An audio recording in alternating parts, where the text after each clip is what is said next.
Part 1, Chapter 3, The Apprehension of Propositions. I have said in these two introductory chapters that there can be no assent to a proposition without some sort of apprehension of its terms. Next, that there are two modes of apprehension, notional and real. Thirdly, that while assent may be given to a proposition on either apprehension of it, still its acts are elicited more heartily and forcibly when they are made upon real apprehension, which has things for its objects, than when they are made in favor of notions and with a notional apprehension. The first of these 3 points I have just been discussing. Now I will proceed to the second, viz., the two modes of apprehending propositions, leaving the third for the chapter which follows. I have used the word apprehension and not understanding, because the latter word is of uncertain meaning, standing sometimes for the faculty or act of conceiving a proposition, sometimes for that of comprehending it, neither of which come into the sense of apprehension. It is possible to apprehend without understanding. I apprehend what is meant by saying that John is Richard's wife's, father's, aunt's husband, but if I am unable so to take in these successive relationships as to understand the upshot of the whole, viz., that John is great-uncle-in-law to Richard, I cannot be said to understand the proposition. In like manner, I may take a just view of a man's conduct, and therefore apprehend it, and yet may profess that I cannot understand it, that is, I have not the key to it, and do not see its consistency in detail. I have no just conception of it. Apprehension, then, is simply an intelligent acceptance of the idea, or of the fact which a proposition enunciates. Pride will have a fall. Napoleon died at St. Helena. I have no difficulty in entering into the sentiment contained in the former of these, or into the fact declared in the latter, that is, I apprehend them both. Now, apprehension, as I have said, has two subject matters, according as language expresses things external to us, or our own thoughts. So is apprehension real or notional. It is notional in the grammarian, it is real in the experimentalist. The grammarian has to determine the force of words and phrases. He has to master the structure of sentences and the composition of paragraphs. He has to compare language with language, to ascertain the common ideas expressed under different idiomatic forms, and to achieve the difficult work of recasting the mind of the original author in the mold of a translation. On the other hand, the philosopher or experimentalist aims at investigating, questioning, ascertaining facts, causes, effects, actions, qualities.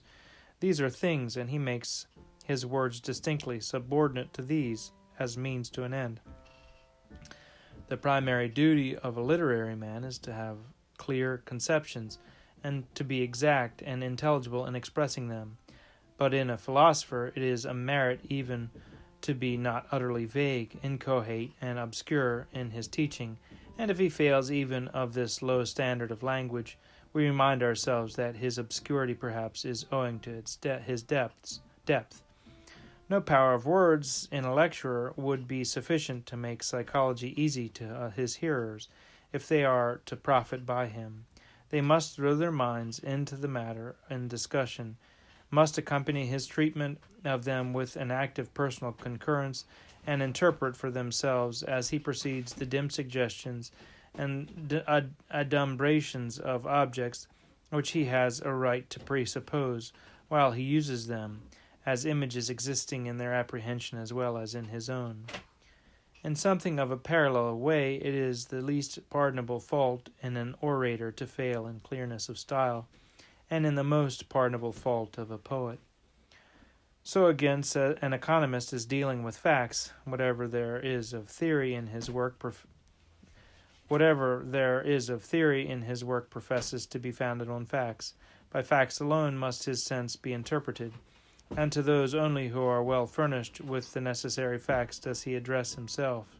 Yet, as a clever schoolboy, from a thorough grammatical knowledge of both languages, might turn into English a French treatise on national wealth, produce, consumption, labor, profits, measures of value, public debt, and the circulating medium, with an apprehension of what it was that his author was stating sufficient for making it clear to an English reader, while he had not the faintest conception himself what the treatise which he was translating really determined.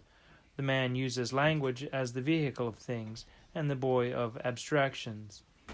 Hence, in literary examinations, it is a test of good scholarship to be able to construe aright, without the aid of understanding the sentiment, action, or historical occurrence conveyed in the passage thus accurately rendered, let it be a battle in Livy, or some subtle train of thought in Virgil or Pindar.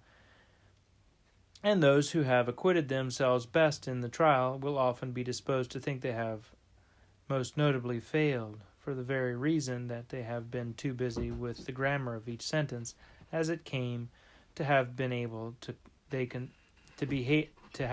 as they construed on to enter into the facts or the feelings which, unknown to themselves, they were bringing out of it. To take a very different instance of this contrast between notions and facts, pathology and medicine, in the interests of science and as a protection to the practitioner, veil the shocking realities of disease and physical suffering under a notional phraseology, under the abstract terms of debility, distress, irritability, paroxysm, and a host of Greek and Latin words. The arts of medicine and surgery are necessarily experimental, but for writing and conversing on these subjects they require to be stripped of the association of the facts from which they are derived. Such are the two modes of apprehension. The terms of a proposition do or do not stand for things. If they do, then they are singular terms, for all things that are units. But if they do not stand for things, they must stand for notions, and are common terms. Singular nouns come from experience, common from abstraction. The apprehension of the former I call real. The apprehension of the former I call real, and of the latter notional. Now let us look at this difference between them more narrowly. 1. Real apprehension is, as I have said, in the first instance, an experience or information about the concrete. Now, when these informations are in fact presented to us, that is, when they are directly subjected to our bodily senses or our mental sensations, as when we say the sun shines or the prospect is charming, or indirectly by means of a picture or even a narrative, then there is no difficulty in determining what is meant by saying that our enunciation of a proposition concerning them implies an apprehension of things, because we can actually point out the objects which they indicate. But supposing those things are no longer before us, supposing they have passed beyond our field of view, or the book is closed in which the description of them occurs, how can an apprehension of things be said to remain to us? Yes, it remains in our minds by means of the faculty of memory. Memory consists in a present imagination of things that are past. Memory retains the impressions and likenesses of what they were when before us. And when we make use of the proposition which it refers to them, it supplies us with objects by which to interpret it. They are things still, as being the reflection of things in a mental mirror. Hence the poet calls memory the mind's eye. I am in a foreign country among unfamiliar sights. At will I am able to conjure up before me the vision of my home, and all that belongs to it, its rooms and their furniture, its books, its inmates, their countenances, looks, and movements. I see those who once were there, and are no more, past scenes, and the very expression of the features, and the tones of the voices of those who took part in them in a time of trial or difficulty. I create nothing. I see the facsimiles of facts. I see the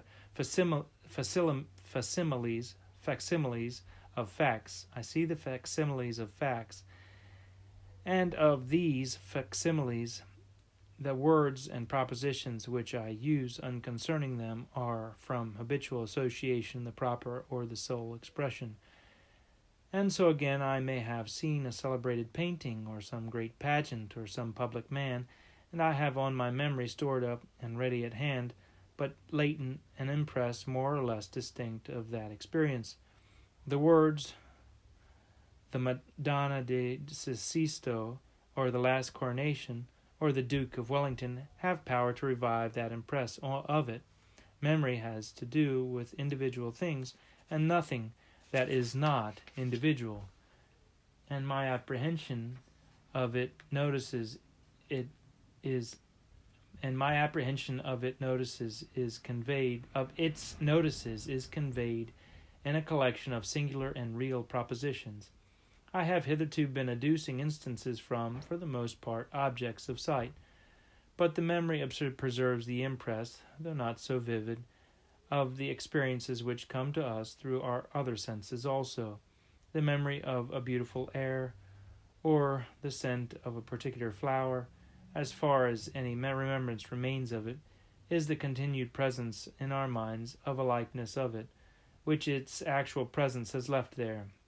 I can bring before me the music of the Adeste Fideles, as if I were actually hearing it, and the scent of a clematis, as if I were in my garden, and the flavor of a peach, as if it were in season, and the thought I have of all these is as of something individual and from without, as much as the things themselves.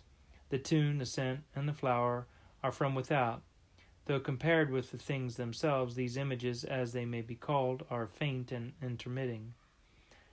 Nor need such an image be, in any sense, an abstraction. Though I may have eaten 100 peaches in times past, the impression which remains in my memory of the flavor may be of any of them, of the 10, 20, 30 units, as may be the case, not a general notion, distinct from every one of them, and formed from all of them by a fabrication of my mind.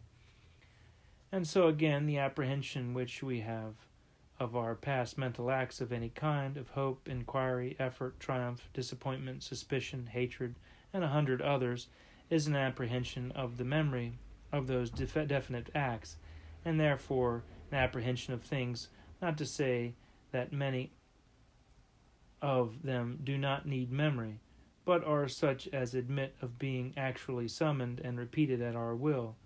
Such an apprehension, again, is elicited by propositions embodying the notices of our history, of our pursuits and their results, of our friends, of our bereavements, of our illnesses, of our fortunes, which remain imprinted upon our memory as sharply and as deeply as any recollection of sight. Nay, and such recollections may have in them an individuality and completeness which outlives the impressions made by sensible objects.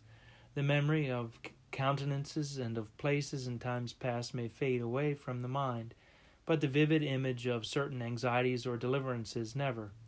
And by means of these particular and personal experiences thus impressed upon us, we attain an apprehension of what such things are at other times when we have not experience of them, an apprehension of sights and sounds, of colors and forms, of places and persons, of mental acts and states parallel to our actual experiences, such that when we meet with definite propositions expressive of them, our apprehension cannot be called abstract and notional. If I am told there is a raging fire in London, or London is on fire, fire need not be a common noun in my apprehension more than London. The word may recall to my memory the experience of a fire which I have known elsewhere, or of some vivid description which I have read. It is, of course, difficult to draw the line and to say where the office of memory ends and where abstraction takes its place. And again, as I said in my first pages, the same proposition is to one man an image, to another a notion, but still there is a host of predicates of the most various kinds: lovely, vulgar, a conceited man, a manufacturing town, a catastrophe, and any number of others which, though as predicates they would be accounted common nouns, are in fact in the mouths of particular persons singular, and as conveying images of the things individual, as the rustic in Virgil says, urbem quam dicant Romam meleboi putavi stultus ego huic nostre similem. And so the child's idea of a king, as derived from his picture book, will be that of a fierce or stern or venerable man, seated above a flight of steps, with a crown on his head and a scepter in his hand. In these two instances, indeed, the experience does but mislead when applied to the unknown, but it often happens, on the contrary, that it is of serviceable help, especially when a man has large experiences and has learned to distinguish between them and apply them duly, as in the instance of the hero who knew many cities of men and many minds. Further, we are able by the inventive faculty, or as I may call it, the faculty of composition, to follow the descriptions of things which have never come before us, and to form out of such passive impressions as experience has heretofore left on our minds new images which, though mental creations, are in no sense abstractions, and though ideal, are not notional. They are concrete units in the mind both of the party describing and the party informed of them. Thus I may never have seen a palm or a banana, but I have conversed with those who have, or I have read graphic accounts of it, and from my own previous knowledge of other trees, have been able with so ready an intelligence to interpret their language, and to light up such an image of it in my thoughts, that were it not that I never was in the countries where the tree is found, I should fancy that I had actually seen it. Hence again it is the very praise we give to the characters of some great poet or historian, that he is so individual. I am able, as it were, to gaze on Tiberius as Tacitus draws him, and to figure to myself our James I as he is painted in Scott's romance. The assassination of Caesar in his Et tu, Brute, his collecting his robes about him, and his fall under Pompey's statue, all this becomes a fact to me and an object of real apprehension.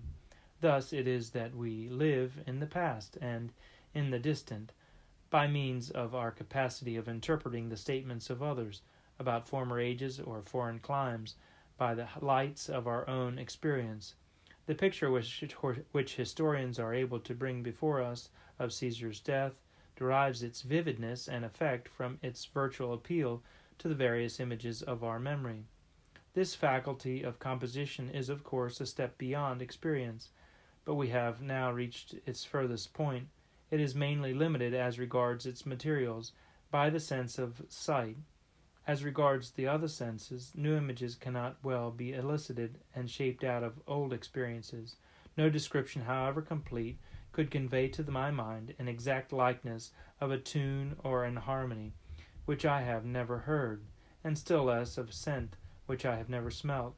Generic resemblances and metaphorical substitutes are indeed producible, but I should not acquire any real knowledge of the Scottish air.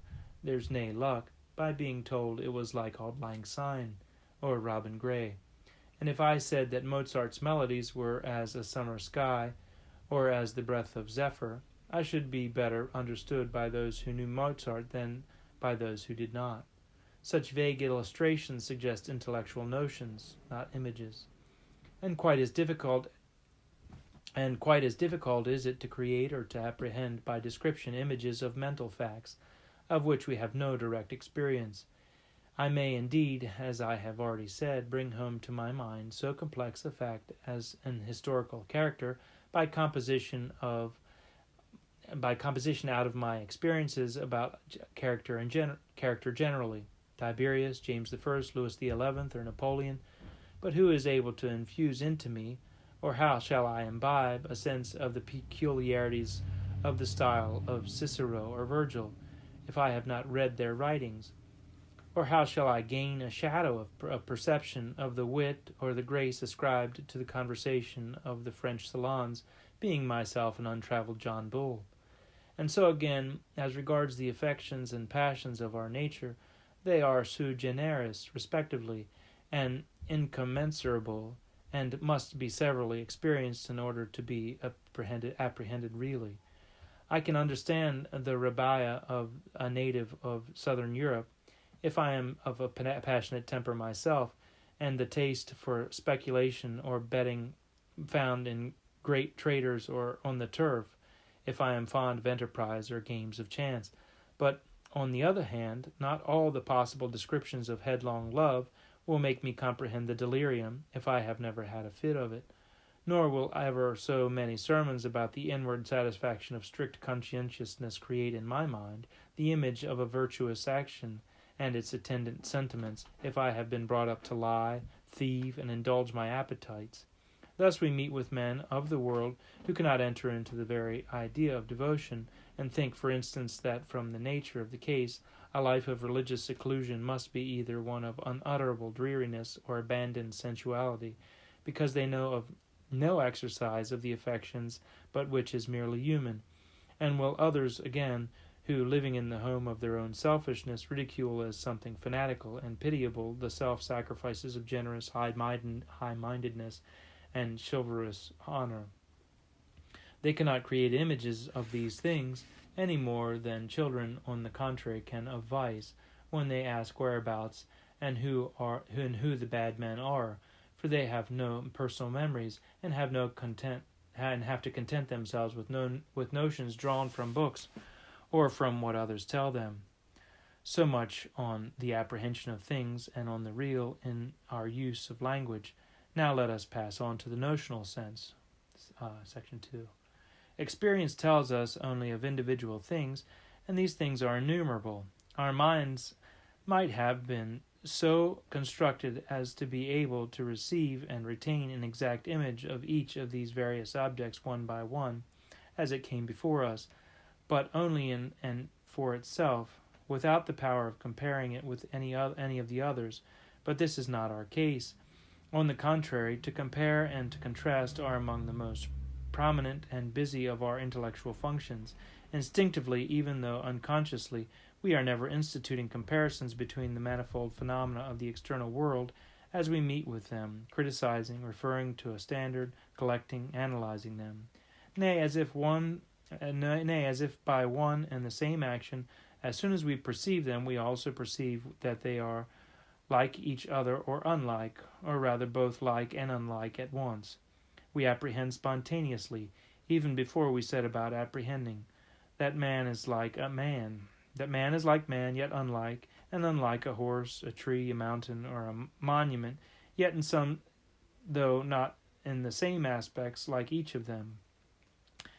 And in consequence, as I have said, we are ever grouping and discriminating, measuring and sounding, framing, cross-classing and cross-divisions, and thereby raising from particulars to generals, that is, from images to notions. In processes of this kind, we regard things not as they are in themselves, but mainly as they stand in relation to each other. We look at nothing simply for its own sake. We cannot look at any one thing without keeping our eyes on a multitude of other things besides. Man is no longer what he really is, an individual presented to us by our senses, but as we read him in the light of those comparisons and contrasts which we have made him suggest to us. He is attenuated into an aspect, or relegated to his place in a classification.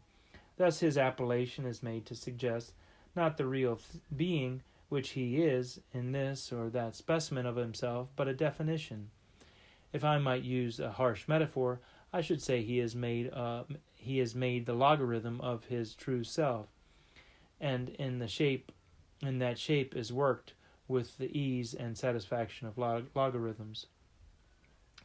It is plain what a different sense language will bear in this system of intellectual notions from what it has when it is the representative of things, and such a use of it is not only the very foundation of all science, but may be and is carried out in literature and in the ordinary intercourse of man with man. And thus it comes to pass that individual propositions about the concrete almost cease to be, and are diluted or starved into abstract notions. The events of history and the characters who figure in it lose their individuality. States and governments, society and all its component parts, cities, nations, and even the physical face of the country, things past and things contemporary, all that fullness of meaning which I have described as accruing to language from experience, now that experience is absent, necessarily becomes to the multitude of men nothing but a heap of notions, little more intelligible than the beauties of a prospect to the short-sighted, or the music of a great master to a listener who has no ear.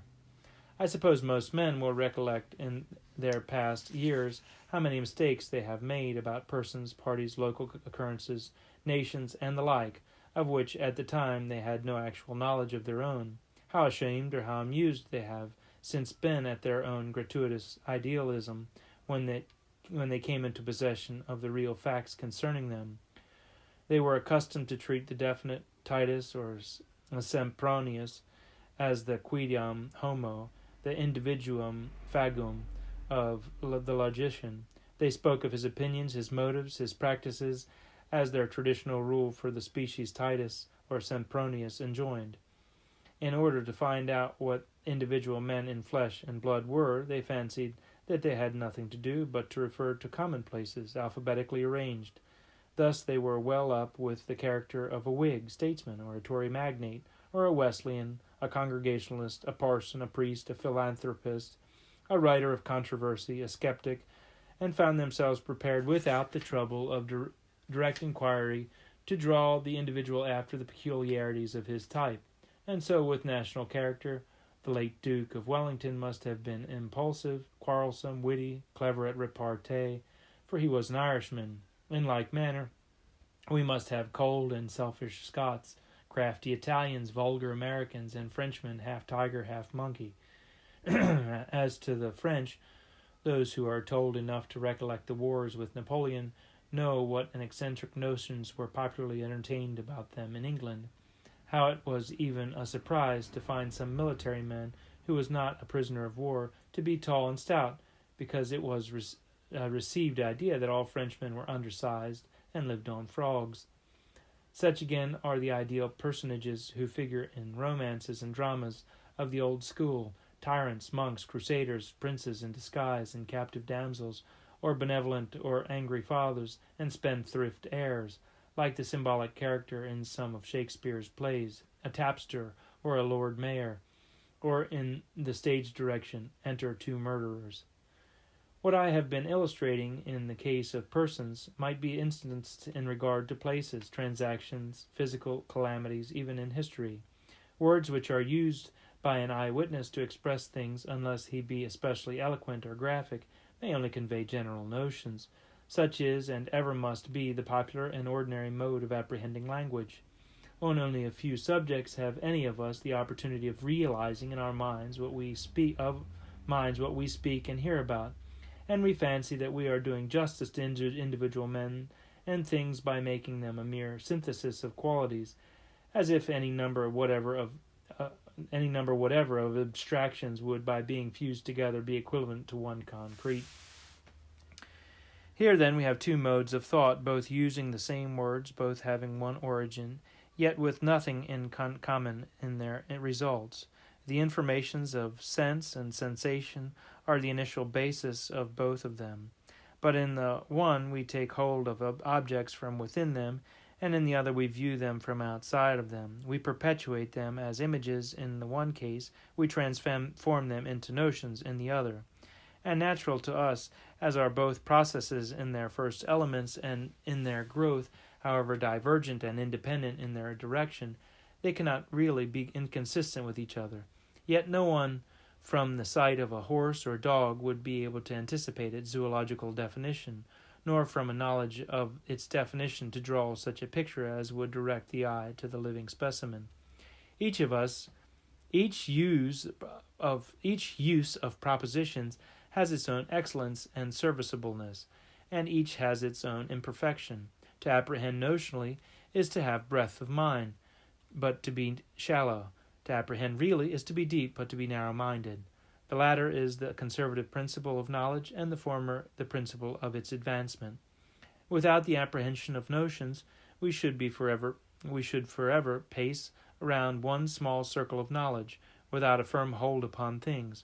We shall waste ourselves in vague speculations. However, real apprehension has the precedence as being the scope and end and the test of notional, and the fuller is the mind's hold upon things, or what it considers such, the more fertile is it in its aspects of them, and the more practical in its definitions. Of course, as these two are not inconsistent with each other, they may coexist in the same mind. There is no one who does not, to a certain extent, exercise both one and the other. Viewed in relation to assent, which has led to my speaking of them, they do not in any way affect the nature of assent itself, which is in all cases absolute and unconditional, but they give it an external character corresponding respectively to their own, so much so that at first sight it may seem as if assent admitted of degrees, on account of the variation of vividness in these different apprehensions. As notions come of abstractions, so images come of experiences. The more fully the mind is occupied by an experience, the keener will be its assent to it.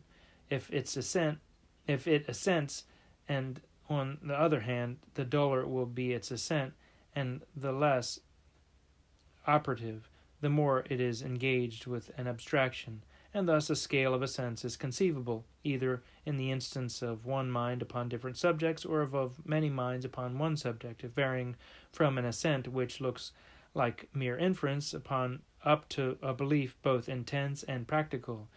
From the acceptance which we accord to some accidental news of the day to the supernatural dogmatic faith of the Christian, it follows to treat of assent under this double aspect of its subject matter, assent to notions and assent to things.